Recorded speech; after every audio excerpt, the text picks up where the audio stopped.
Now, there's some attitudes that come from insecure attachment. And folks in the chats talked about that. Some of those attitudes are those closest to you hurt you. Children are here to meet the needs of adults, and the needs of adults come first. So I just want you to know about some of the unspoken attitudes that children have that you've probably seen. And with many of the children that are verbal and with many of the teens, you'll actually hear them verbalize that if they feel safe enough to state that. Never depend on others. To trust or need anyone is to be vulnerable and to be vulnerable to disappointment. Relationships aren't worth the risk. You're better off alone. To trust and to be loyal makes you vulnerable to being manipulated and used. That's the child who looks at kindness as weakness. You deserve to be used if you're trusting or loyal. That's the child who's been victimized, who trusted, who was perhaps groomed to become sexually abused or sexually trafficked. And then they realize that they were taken advantage of, and then they end up being the victimizer. They look for the people who trust them. They look to take advantage of the people who believe in them. They look to take advantage of the people who leave their pocketbook open because they trust them and then will steal from them. But then these are the kids who trusted and then someone took advantage of them. It's every person for themselves. Always put your needs first. It's survival of the fittest. These are the children that also maybe have been sexually abused or physically abused, and where their loyalty was bought with secrecy, money, or the promise of protection. So again, survival of the fittest. You do what you have to do to take care of yourself. And then there are the children who are feeling unlovable. There must be something wrong with me if I don't deserve any better. That I must have done something to deserve to be abused. I should have been able to tell that mom and dad were angry and gotten out of the way. I bought this on myself. So I want you to kind of be aware of those kind of attitudes that you may be seeing in the children that comes to you and that are presented to you. But especially that one about being unlovable. No one can love me. That's where you kind of got me into the Dionne Warwick songs, where you have to be loved in order to feel lovable, where you have to feel special in order to feel, they have to be treated special in order to feel special. Let me stop with that and see if anybody has any response, see if anything resonates from anybody in the audience. I do have one response here from Lindsay. Says, this sounds very similar to gangs and how they bring in children and makes it appealing. Yeah.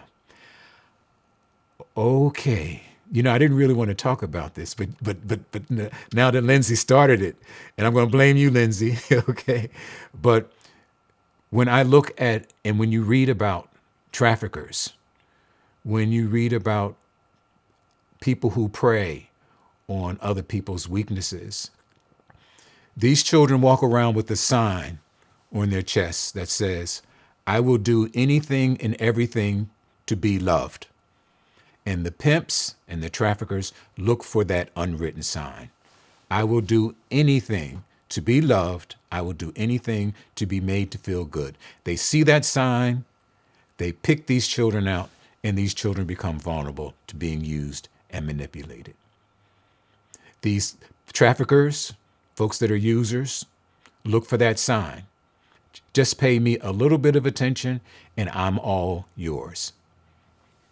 So these are the signs of that the children will have, even into adulthood, that sets them up to being victimized. We're talking about children who continue to find these victim relationships, choose these relationships, choose these people who victimize them because they're used to being the victim in relationships. So, Lindsay, thank you. For those children, well, let me hold on to that because I think we've got to talk a little bit about how do you break those cycles? How do you break those patterns? Okay. But before I do that, I'd like to talk about What are some of the roles that you're going to have to assume and that you probably already are assuming in response to the unmet needs of the children? Some children will have a need for you to be the provider, and that's all they want from you. These roles are dictated by the children's needs and their capacities to attach. And these are the roles that they'll sometimes have you put into or will put you into based on their capacity and their needs. Sometimes they'll need for you to just be a provider. And I'll get this a lot from the teens that have been through foster care or have been through congregate care or have been through institutional care. They come in to your homes with the attitude, all I need is 3 meals and a cot. I don't need anything emotionally from you. I don't need any attention from you. I don't even need the attention or love. Just give me food, clothes, and shelter, and that's it. Then you have some children that can come into your home wanting more than just for you to be a provider, but also a protector. These are the children that are realizing that I need more than food and clothing and shelter. I'm also going to need your protection from the streets, protection from the bullies, protection from even themselves. Feeling suicidal, feeling dangerous to themselves. They will need you to protect them from themselves. Then there's some children who realize that I need more than just a provider. I need someone to not only protect me, but I also need to have somebody who's going to stand up for me, who's going to speak for me. These are the children that are very pragmatic. They realize this is an adult world. Adults only talk to adults. Teachers will only talk to parents. Police officers will only talk to adults. So they need the advocate. They need someone to represent them because of their status as a minor and because of the need for adults. And then you have the children who need you as a disciplinarian. They need the structure, they need the rules because they don't have the impulse control themselves. They haven't been able to regulate themselves, their temper, their moods, their depression, and they need you for that. And then you have the other children who have those controls, but they know, well, if I'm going to live here and I'm asking for all this help as a provider or as a protector or as an advocate, I better do what they tell me to do. So these are the very pragmatic kids. Then some, after a while, need you to be the educator. These are the kids who start to realize that, whoa, these adults really do know something, and they actually know more than I do. So to be able to accept you as an educator so that they can survive, they'll need you that way as well. Another role that they'll need you for is that of the problem solver, where they have problems with other children, with other kids, with other adults, and they need somebody to help them figure out what the problem is and the possible solutions to that, because they don't know all the answers. They're going to need somebody to help them deal with the internet. They're going to need somebody to help them deal with webinars. They're going to need somebody to help them fill out the job application. They're going to need somebody to help them fill out the license application. They're going to need somebody to fill out the job application. So these are the kids. So these are the kids that realize that's what you need adults for. And then it becomes more personal. These are the kids that can risk. So they'll accept you as a confidant. They'll share the private feelings. They'll take the risk of you rejecting them. They'll take the risk of you not being there for them. They'll take the risk of you making them feel silly because of asking the questions. They'll take those risks. And you prove that you can be there for them. So they'll need the friendship. And then the last one to me is the parental attachment. And at that point, they're pursuing your help. They're asking for your support. They're asking for you to be there. They're coming to you with their problems. So I just want you to kind of be aware of the levels of attachment. And a lot of, again, has to do with the capacity of the children and the needs of the children. And those capacities, again, are being able to recognize that they have a need, recognize that they are willing to take the risk to address those needs, being able to accept it and reciprocate without sabotaging, and then being able for them to actually pursue a relationship. That parental relationship is also the kids who can walk into a room and say, "Are you okay? Can I help you?" They're at that point. They're able to establish attachments and pursue attachments. Okay. I've done a lot of talking about the kids and their feelings. I now want to talk about you, the caregiver. And this may sound real selfish, but you've got to be okay for the kids to be okay. You have to have your needs met in order to meet their needs. And remember that chart that I told you about the attachment process? Let's go back there and start with your needs. Your need as a caretaker is to feel successful. Your need as a caretaker is to feel as though you make a difference. Your need as a caregiver is to be able to know that you meet the needs of the children and can see them thrive. You need to see a response from the children. I'm talking about the response of growth, of thriving. You need to see that you make a difference and that they're developing. You need satisfaction as well. You need to know that if I meet their needs, that it does make a difference. If I meet their needs, they're going to feel rewarded. If I meet their needs, they're going to feel reassured. They're going to have a sense of confidence. Because those three things, your needs being addressed, you're seeing a positive response, you're feeling as though you make a difference, that impacts your attachment and your bond with the children. By that, I'm talking about it affects your wanting to take care of them. It affects your wanting to meet their needs. It impacts your parental instincts. And if that satisfaction is not met, it can make you want to back off.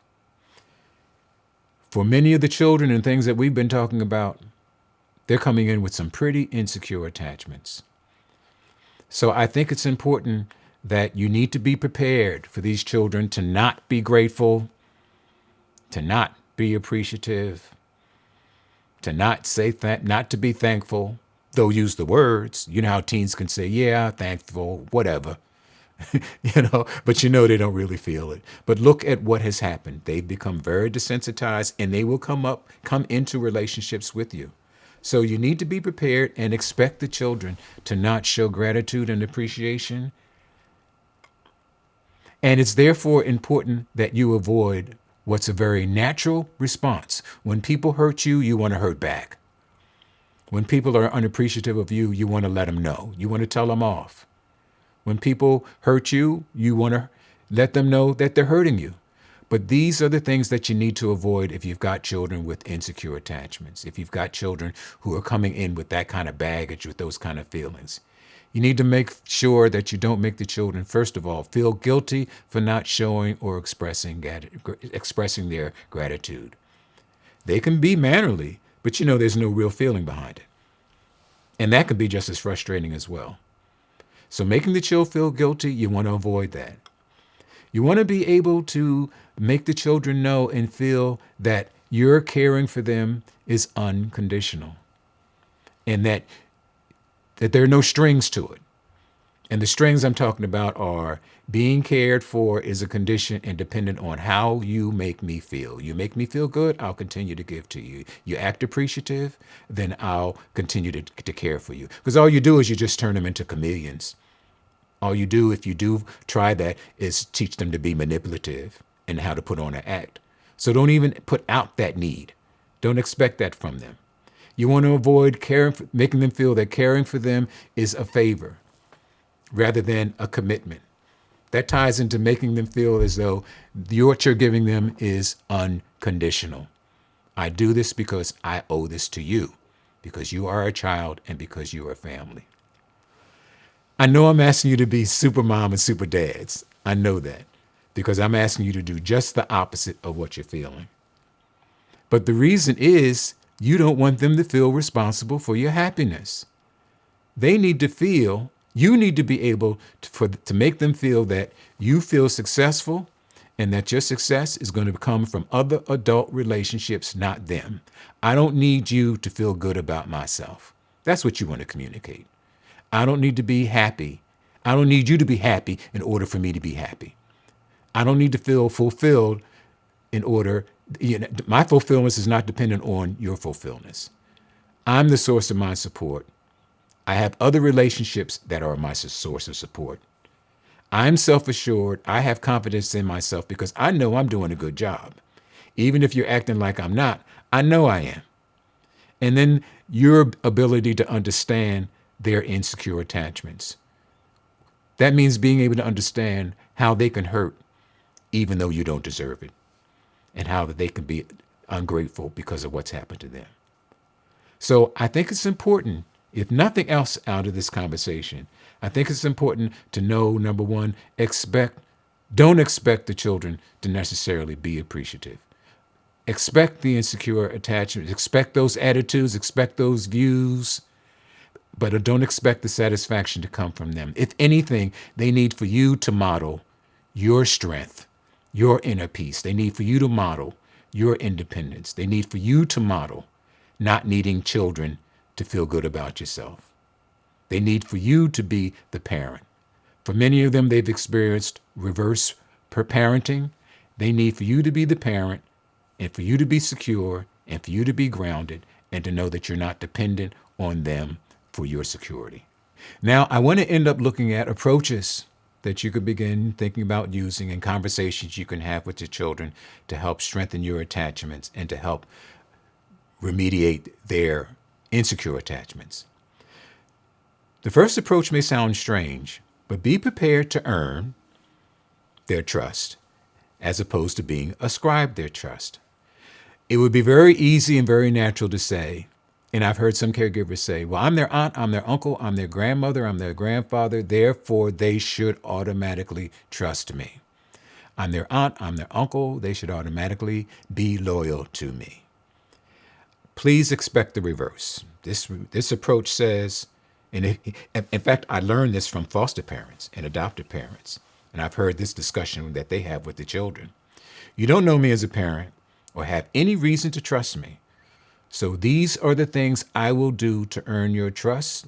I love this phrase, these are the things that I will do to show you that I deserve your trust. And then you can go down the list. I'm going to make sure your room is clean every day. I'm going to make sure you have clean clothes. I'm going to make sure that you have clean meals. What you need to do there at this point is go back to what were those unmet needs that resulted in them coming into your care. You start with those unmet needs and how you're now going to be addressing them. And the test is, because I'm asking you to set up the test here. That's really what this is all about. You set up the test, and the test is, are you going to do what you say you're going to do? So you put out the expectations based on what unmet needs in their home. For some people, it may be the need for privacy, the need to know that somebody's going to knock on the door before they come in, the need to know that you're not going to be peeping at them when they're undressing, depending on what the need is.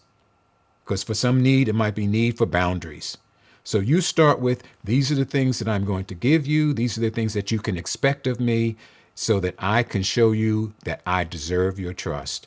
And that's the test. Do I do what I say I'm going to do? The other part that goes with this conversation is you first put out your expectations on yourself. Then it's then very natural for you to say, now what can we expect of you? That's how you can lead into that conversation. You can expect me to get you ready for school, but that means I should be able to, and you should expect of yourself to get up in the morning and go. I could be expected to cook meals for you, but then I should expect, and you should expect of yourself, to be present and on time for those meals. So that's how you can begin that negotiation of give and take in those relationships. But it starts with what they can expect of you, because remember, that's your strength. The strength is that they expect of you because you are family. You know what? I've even heard children say, I don't want to live with family. And I've even heard birth parents say, I don't want them to be with family.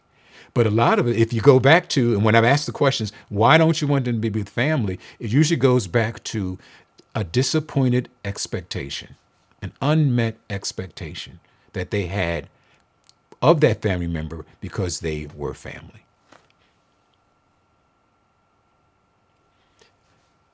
Talk about responsibility. These are the things I will provide.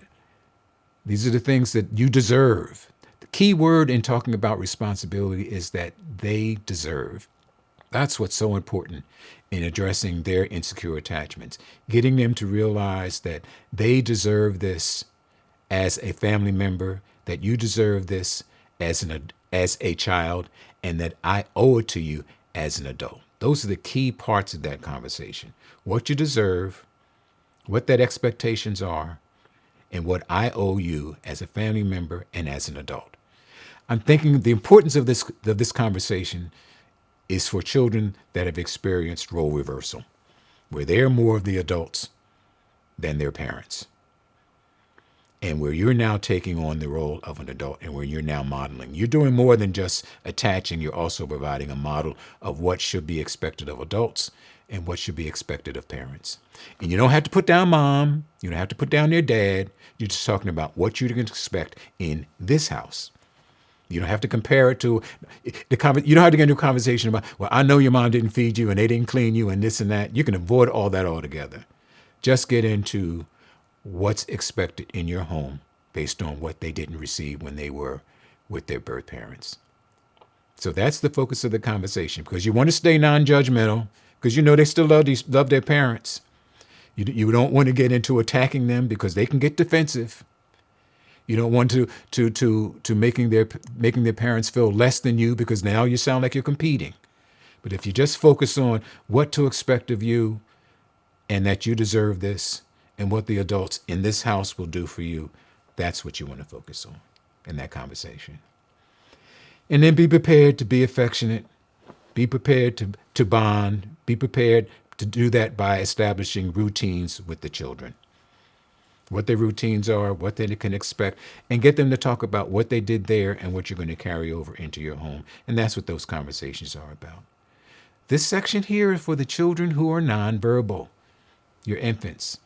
No, I take that back. This also applies to the teens. They need to touch. They need to be held. They need to be smiled at. Here, it's making them know that their presence makes you happy. That's the strength there. The words, the touch, the temperament, the facial expressions, you make my day. It's the nonverbal that comes across. So the smiles, and you may not start with the children, you may need to start with other family members who can handle the touch, who can handle that affection. Okay? Now I'm going to wind down. I'm going to summarize real quick, and then I'm going to open it up for Q&A. Your strength comes from your children's expectation of you, that you want to care for them because you are family. That expectation will allow them to trust you, and trusting you and believing that you want the expectations then leads them into wanting to pursue an attachment with you. Don't expect your sources of fulfillment, don't expect it to come from the children. Find it outside the children. If anything, you need to communicate to the children that I will be here, that I'm the source of my happiness, that I'm the source of my confidence, and I don't need you in order to make me feel good. And then make sure they don't feel guilty. Make sure that your love is unconditional, and make sure that your commitment is there because you're family. And then set up the testing. Have those conversations around dependability, responsibility, affection, and be prepared to provide those non-verbal connections. And that crosses the whole spectrum from infancy to adolescence. And assess your children. You want to know what were those needs that were unmet so that you'll know how to meet them. What were those needs that were unmet? What were those insecure attachments so that you'll know how to attach? What you can expect in terms of the testing so that you'll know what test to set up. So I'm going to stop there, and Candy, I'll turn it over to you. Okay. I'm going to go scroll back just a bit because we did have one comment from Brenda says, does it help to establish a relationship with them by being real with them and letting them know that they have had a hard time accepting love, kindness, and as a result of everything they have been through? Also let them know that we realize that we have to earn their trust and that you are going to do your best to earn it. What's that young lady's name? Brenda. Brenda, that was beautiful.